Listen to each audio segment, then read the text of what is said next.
A unique sighting in Beijing. A black swan appears in Tiananmen Square, the center of the city, and a metaphor often associated with the bird's presence is stirring speculation.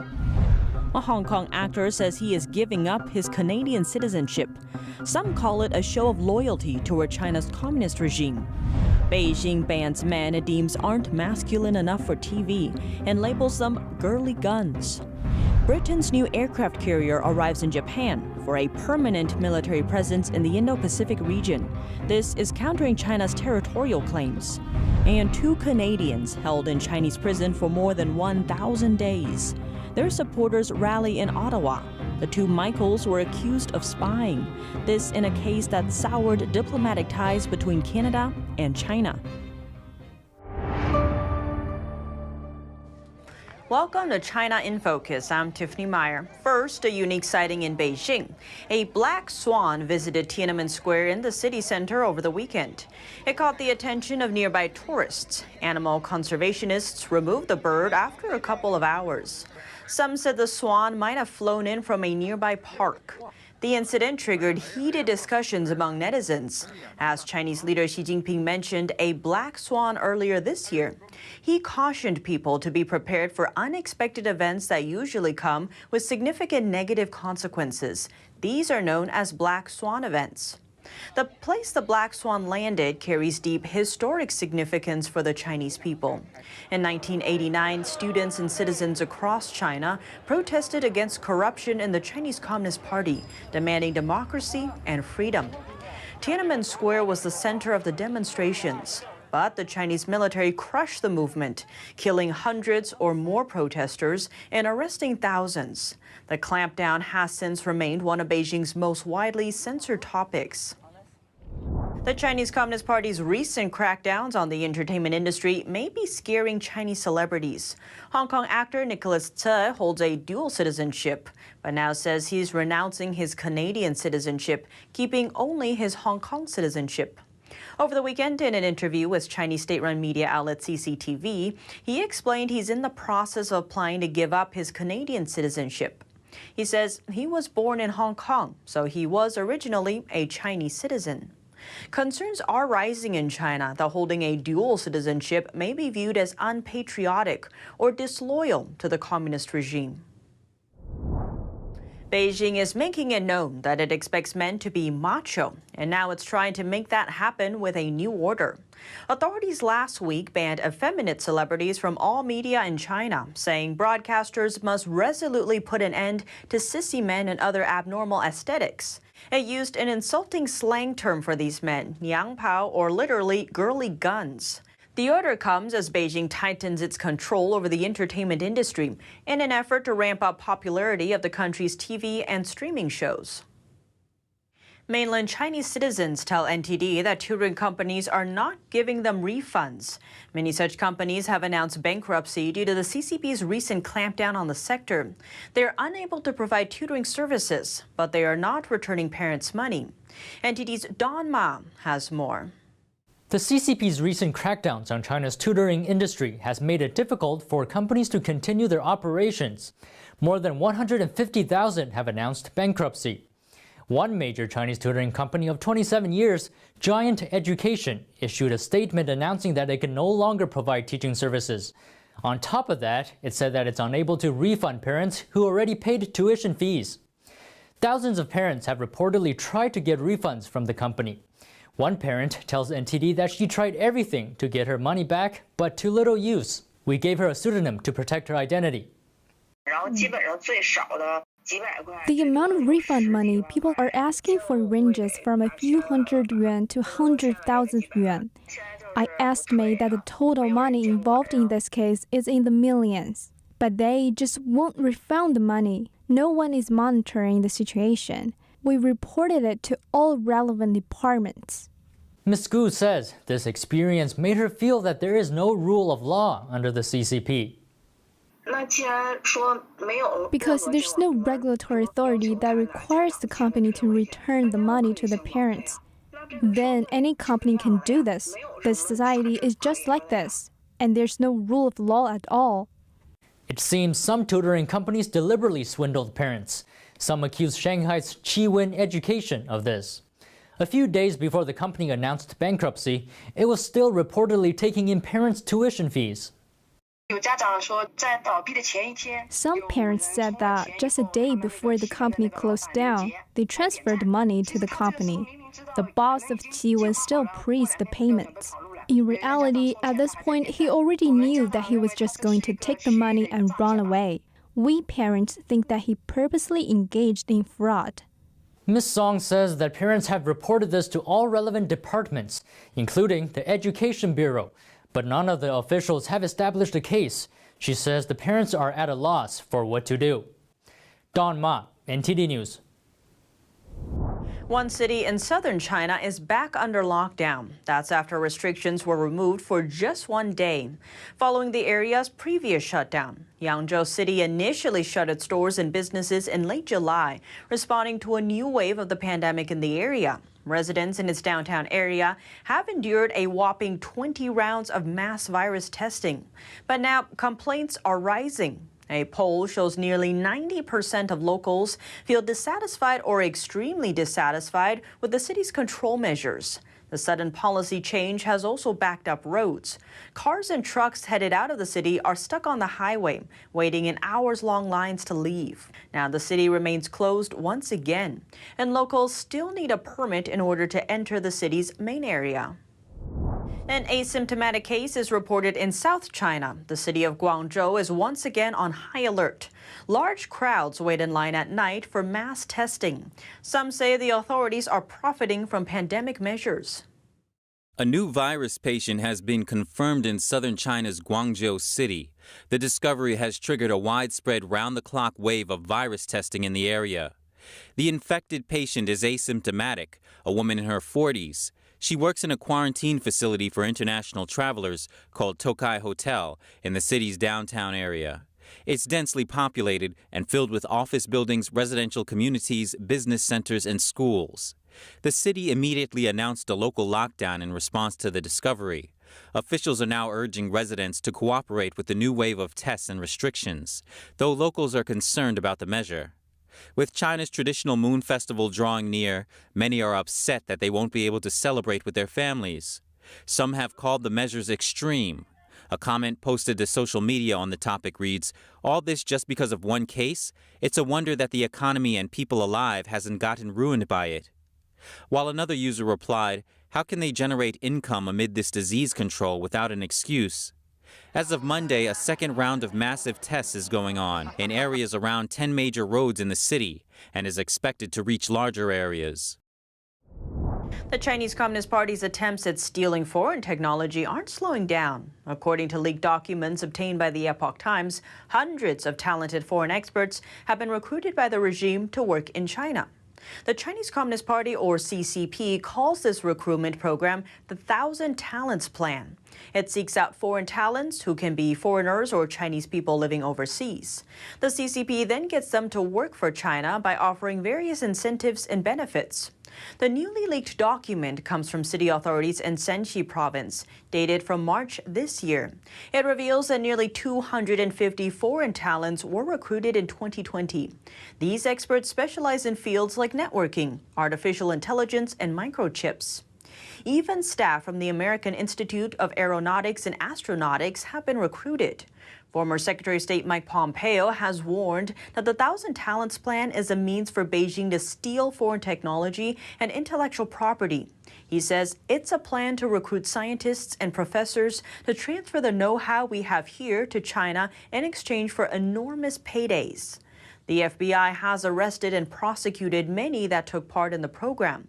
Last year, the Bureau charged a former GE engineer with economic espionage and theft of GE's trade secrets, while the MD Anderson Cancer Center in Texas removed a number of scientists that had ties to the 1,000 Talents Plan. Since 2018, the FBI has increased its arrests and prosecutions of 1,000 Talent scholars. Chinese regime leader Xi Jinping has announced a plan for a new stock exchange. This one will be in Beijing. It comes at a time when Chinese companies are facing more and more hurdles to raise money in the U.S. NTD's Evelyn Lee has more. Xi Jinping, the head of the Chinese Communist Party, said Thursday that Beijing will set up a stock exchange. It will serve small and medium-sized enterprises. The China Securities Regulatory Commission, or CSRC, says it will complement the Shanghai and Shenzhen stock exchanges. According to Xi, it's to support the innovation-driven development of SMEs. This comes at a time when Chinese companies have to deal with increasing regulatory hurdles in the U.S. trying to raise money. On top of that, Chinese authorities are upset about tech firms going public overseas because it could give data to foreign governments.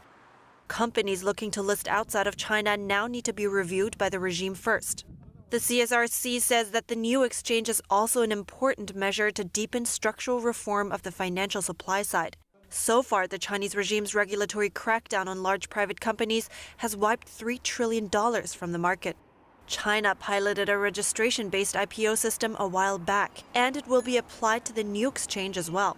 The system requires companies to disclose even more about their operations. Evelyn Lee, NTD News. The parent company of Hong Kong's pro-democracy newspaper Apple Daily is liquidating its assets, and its board members will be stepping down. That's according to a stock exchange filing on Sunday. The company Next Digital's shares were stopped from trading in June, and its bank accounts were frozen. That same month, its most well-known product, Apple Daily, was forced to shut, and the company's founder, Jimmy Lai, is behind bars. He was charged with violating Hong Kong's national security law. 7 senior editors and executives were also charged with similar crimes. Since mainland China imposed a national security law on Hong Kong in 2020, Hong Kongers' freedoms have been increasingly suppressed. Next Digital has been blocked from paying its expenses, including paying its staff. The board hopes that by liquidating, the company regulators will allow them to pay their creditors and former staff. One of the former directors of the company, Mark Simon, told Deutsche Welle, it shows that when any media crosses the national security law's red line, Hong Kong's regime will bury it with large legal fees and a regulatory storm. A statement from Next Digital this weekend also thanked its readers, saying, "You trust the work of our reporters, and you understand that a free society and a free market depend on the free flow of information. When freedom of speech is deprived, no other rights are safe." Supporters of 2 Canadians held in Chinese prisons for 1,000 days rallied on Sunday. The 2 Michaels are accused of spying, but their supporters demand their release. This in a case that has soured diplomatic ties between Ottawa and Beijing. Jason Albano reports. Hundreds of people gathered in a park in the Canadian capital, Ottawa, to mark the 1,000th day since China arrested 2 Canadians on spying charges, a case that has soured diplomatic ties between Ottawa and Beijing. The protesters demanded the release of businessman Michael Spavor and former diplomat Michael Kovrig. Many carried banners and wore white shirts that read, "Bring them home." Canada's Foreign Affairs Minister also attended the rally and said that years had been cruelly stolen from the men and their families. The so-called 2 Michaels were detained in China in 2018, just days after the arrest of Meng Wanzhou on a warrant from the United States. She's the chief financial officer of Chinese tech giant Huawei. She was charged with misleading global banking company HSBC on Huawei's dealings with Iran, which could have led the bank to breach U.S. sanctions. Meng has repeatedly denied this and has been fighting her extradition from under house arrest in Vancouver. She now awaits a verdict after hearings for her extradition wrapped up last month. Beijing has denied that Meng and the Michaels were related. It also warned of unspecified consequences unless she was released. Last month, a Chinese court sentenced Spavor to 11 years in prison for espionage, while Kovrig's verdict has yet to be announced. Since Meng's arrest, China has also sentenced 4 Canadians to death over drug charges. U.S. border officers recently seized hundreds of counterfeit jewelry pieces that would have been worth more than $5 million had they been real. Customs and Border Protection says officers in Cincinnati, Ohio, found 450 counterfeit bracelets and rings in August. The fake jewelry arrived in 2 shipments from China and Hong Kong. One was headed to Florida, the other Mississippi, before being seized. The shipments also contained other jewelry that wasn't determined to be counterfeit. The agency says it's seen rapid growth of counterfeit goods because of online shopping sites. Handbags, wallets, apparel, and jewelry are the most likely targets. Taiwan's getting more vaccine doses. Poland says it will donate 400,000 doses of the AstraZeneca vaccine to Taiwan. Only around 5% of Taiwan's 24 million population are fully vaccinated. It has already received 6 million doses gifted by Japan and the U.S., enabling it to speed up an inoculation program. Poland says the donation is a reciprocal move after Taiwan gave medical equipment during the first wave. Taiwan says its vaccination efforts have been hampered by China, but Beijing denies any negative role. Taiwan has repeatedly rejected offers of doses from China, saying it has doubts about the safety of Chinese-made shots. Britain's new aircraft carrier, HMS Queen Elizabeth, arrives in Japan. The UK will have a permanent military presence in the Indo-Pacific region. That's as China's Navy increasingly presses its territorial claims. NTD's Eddie Atkin brings us this report. Britain shows off its HMS Queen Elizabeth aircraft carrier to Japan's defence minister on Monday. Nobuo Kishi meets the strike group's commander, Commodore Steve Moorhouse, on board the carrier. Before arriving, the Queen Elizabeth held an exercise with warships from the US, Netherlands, Canada and Japan. And the visit to Japan is hugely important and symbolic for us. I think the first time since the late 1990s that a UK aircraft carrier has been alongside in Japan. And I think it's the best evidence that you can see of our commitment to the Indo-Pacific region. The arrival of the £3 billion carrier starts a permanent British military presence in the Indo-Pacific. 2 warships will stay in the region as London looks for a bigger world presence following Brexit. While docked near Tokyo, the Queen Elizabeth will help Britain drum up business deals, hosting executives from leading Japanese companies. The prominence of this region is rising significantly in terms of growing economies, etc. Certainly post-Brexit, the United Kingdom's looking to establish deals and relationships now with a number of nations. And so the strike group is not just about hard power. Royal Navy officers explained to the Defence Minister and senior Japanese military commanders how stealth fighters launch from the ramp at the bow. Japan is seeking to expand its military cooperation beyond its traditional alliance with the US as China's Navy expands and presses its territorial claims. Eddie Aitken, NTD News. A report warns against Britain's reliance on trade with China. It says the dependence is a threat to Britain's national security. Lobby group, the Independent Business Network, finds more than 50,000 types of products being imported are almost exclusively from China. This involves 28,000 British firms. The report says about 2/3 of vital products in the fight against COVID-19 are from China. These include ethanol disinfectants, diagnostic test kits, face masks, PPE, and adhesive dressings. The group's chairman and a former director general of the British Chambers of Commerce called the scale of dependence on China frightening. He said China's growing presence in British industry is not just a threat to business, it is a threat to national security. The German ambassador to China died less than 2 weeks after arriving in China, and the German chancellor issued a statement expressing her condolences. Jan Hecker was a foreign policy advisor to Chancellor Angela Merkel before his appointment as ambassador to China. The German foreign minister told media the death is unrelated to Hecker's role as ambassador. Hecker officially started working at the end of August. According to German media, Hecker was one of Merkel's closest confidants. Hardly anyone in Berlin has had such a great influence on the chancellor's foreign policy in recent years. He accompanied the chancellor on almost all trips abroad. In recent years, perceptions of China have plummeted among the German public, but the government's China policy seemed not to keep pace. It still follows a policy of constant dialogue. Many observers assume that Merkel sent Hecker to Beijing in an effort to maintain her policy of constant dialogue even after her departure later this year. NTD's 9th International Classical Chinese Dance Competition saw over 100 contestants from all over the world, all taking the stage in New York. After 4 days of competition, 12 of them took home the gold. Let's take a look at the highlights.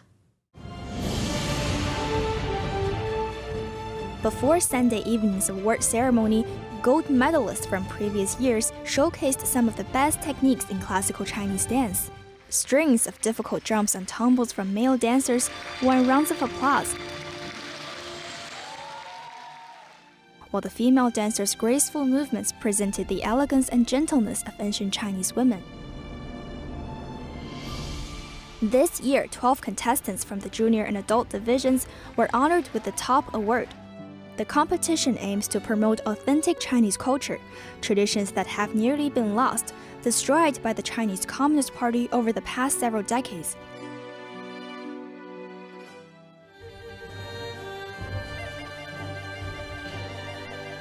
After winning, I just have a bigger responsibility to revive this culture. I'm really happy. I think it's an encouragement for me to continue the path of dancing.